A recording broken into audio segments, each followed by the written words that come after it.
Hello, everybody, and welcome to another edition of Inside Guns with your host, me, the Yankee Marshal. Today, I want to answer a couple of gun questions. We're going to do some gun talk here. And I'm going to answer a couple of questions here because they're related to each other. There are two questions I get all the time because people know I love revolvers and that I shoot revolvers a lot. So they ask me, one, why are snubby revolvers so inaccurate? And why is it hard to find a snubby with good sights? Good rear sights especially. Well, I want to address that today. The first thing I want to address is why they're so inaccurate. The answer to that is they're not. They're perfectly accurate, especially for self-defense distances. If you put a snubby in a ransom rest and do a test, you'll be surprised at how accurate they are. If you watch someone that really knows how to shoot them, like Jerry Mixapitalik, you'll see that, wow, I guess they're not that inaccurate because he's shooting it great because he knows how to point the gun. And that right there is kind of a key phrase I want you to remember. He knows how to point the gun when we go into the rest of these answers here. Because when we go beyond why are they inaccurate, which they're not, and we start talking about why can you not find really great sights for them or a lot of guns that have great sights, you'll have to remember that pointing the gun thing, why it's important. If you look at the sights on a lot of revolvers, they either have an integrated rear sight or a gutter sight, which is just like a little slot cut down the back of the gun. The rear sight is just part of the frame. And the front sight is an individual sight, a removable sight. But not always.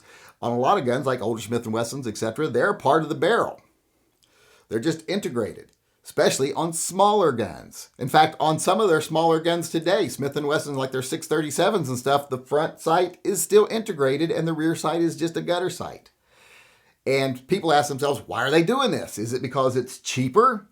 Well, that's part of it. It is cheaper. When you're trying to produce a less expensive gun, that makes sense. It costs less money to just mill a little slot down the back than it does to mill out for a sight and then provide the sight. So that is one reason. On these small guns, it is cheaper when they're trying to produce a little gun at a small or a low price point, a small amount of money. It's cheaper to do it that way. That's one reason. That's not the major reason, though. Because if you look at some expensive guns, like a Smith & Wesson 327 PD, it also has a gutter sight at the rear. And on this gun, it ain't cheap, so they're not trying to cut corners on this, so why is it made like that? Well, one reason they make these guns with no sights, and it's not just revolvers. If you look at like some of the Ruger guns, like the EC9, integrated sights, LCPs, integrated sights. If you look at the C-Camp, no sights at all. And we'll get more into that here in a second, why that's okay. But if you look at these more expensive guns that don't have them, you're thinking, well, they would have them. They don't care about the price. Well, there's a couple of reasons why it would exist on even expensive guns. And that's because it is better for carry. You don't have something hooking. You don't have a rear sight hooking on anything. A lot of people like that. If they want a small carry gun, they don't want it to hook on things. And you might be saying, well, but the 327 PD is not small, so why are they have a gutter sight on it?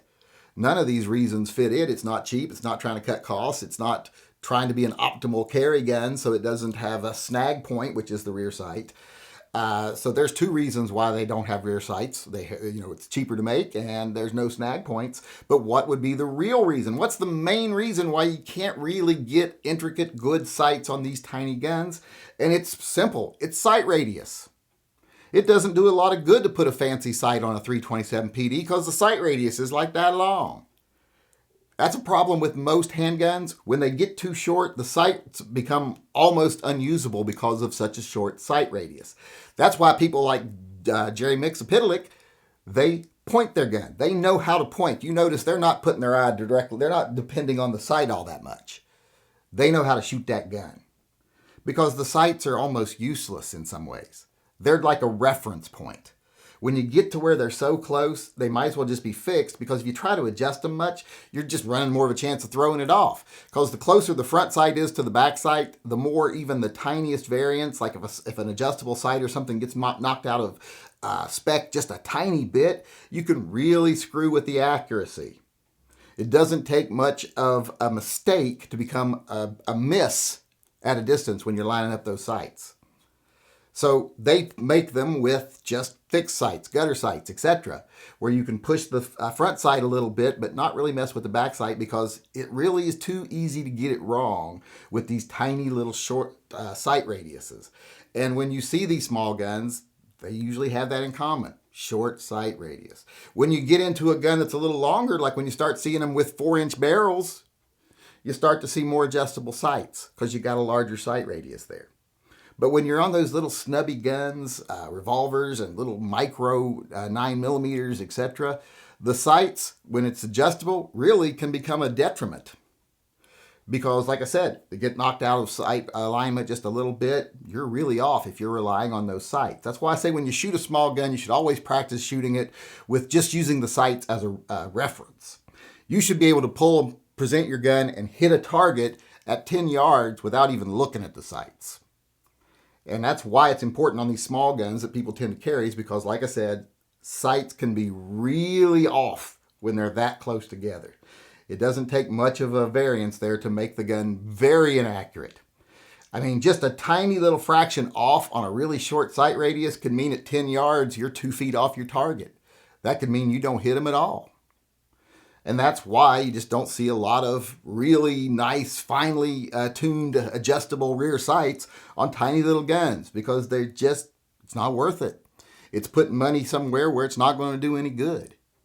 So when you combine all those things, it's cheaper. It gives you a gun that's less likely to snag when you draw it. And on small guns, it can actually be a bad thing. That's why you don't see a lot of snubby revolvers with really fancy, fine-tunable, adjustable sights. All right, everybody, before I go, I want to let everyone know that Toy Guns for Tots 2022 is now live. In fact, it went live yesterday. So if you want to participate, if you want to donate, please go over to tympistolproject.com. There is a link in the upper corner of this video where you can just click and go right over there. Once you get over there, you'll see that there's a very clear section there that explains to you what Toy Guns for Tots is. Shows you some pictures from previous years, and there's a place there where you can donate through PayPal. I believe they also take credit cards over at PayPal with my account. So go on over and donate. If you're not familiar with what Toy Guns for Tots is and you don't want to read, well, basically, it's a little organization that I started and my followers started about 4 or 5 years ago, where we decided, these big companies, these big name brand companies, name recognition companies, they won't buy toy guns for kids. The kids in need, poor kids, kids in foster care, etc. All the time they write down like, I want the new Nerf blaster, or I want the new laser tag gun. When they fill out their little forms, they scratch those off. They put in like shoes or t-shirts or something instead, because they will not perpetuate gun culture. And having volunteered for a lot of these agencies for years, that always ticked me off. So when I found myself in a position where I could reach a lot of people, I said, hey, why don't we do something about this? So I started asking people to get together and raise money, and we would buy toy guns and donate them to an agency that would actually distribute them. And that's what we've been doing for a few years. The first year we filled the back of my car. Actually, it was a Prius. It wasn't the car I drive, but it was a Prius, I'll admit it. Then the next year we filled like 2 hatchbacks full of toys. And then we had to rent a van because we had so many toys. Last year we had to rent a moving truck, a 2-bedroom apartment moving truck, so we could fit all the toys in it. And what we do is we buy the toys and then we take them to a third party who distributes them. And they actually distribute them all across the country because, like here in Oregon and Washington, where there's a lot of disposable income, they often meet 150% of the need.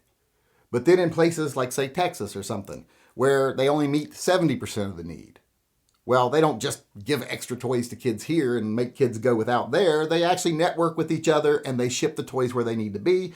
So we're helping kids all over the country, even though we're based here in Portland and Vancouver.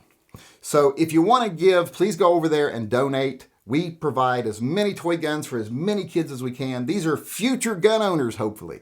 Future supporters of the Second Amendment. Get them now while they're young. Let them have the toys. Remember how many great memories we have with our toy guns when we were kids? And how many lessons we learned about how to deal later with real guns from those? That's essential for youth these days, and I think so many of them don't get it. That's why I want to do this. It's not just about making kids happy. That's 80% of it, but 20% of it is also, it can lead to a better future for the Second Amendment. So please go over if you can and donate. If you can't, I guess don't. But if you can, go on over. There's no limit. You don't have to donate a certain amount.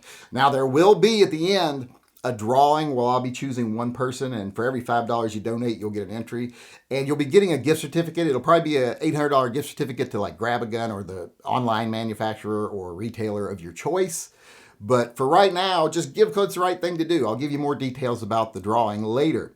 But if you can, like I said, go on over tympistolproject.com. Link is in the upper corner of this video.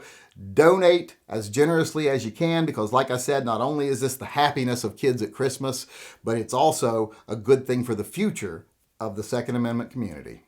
And with that being said, I am out of here. I hope you enjoyed the show, and I hope you come back again tomorrow. Until then, I just want to remind everyone out there to always carry and stay safe until I see you again.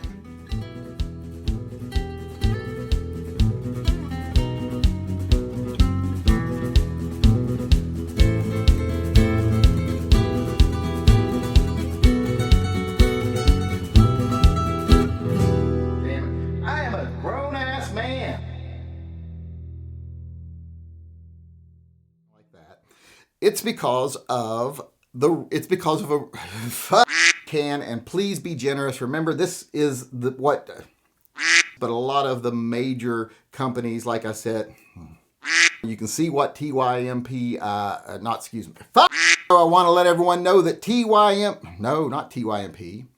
There's a couple of reasons that it's even happening on expensive. I'm all over the place. I don't know what the talking about.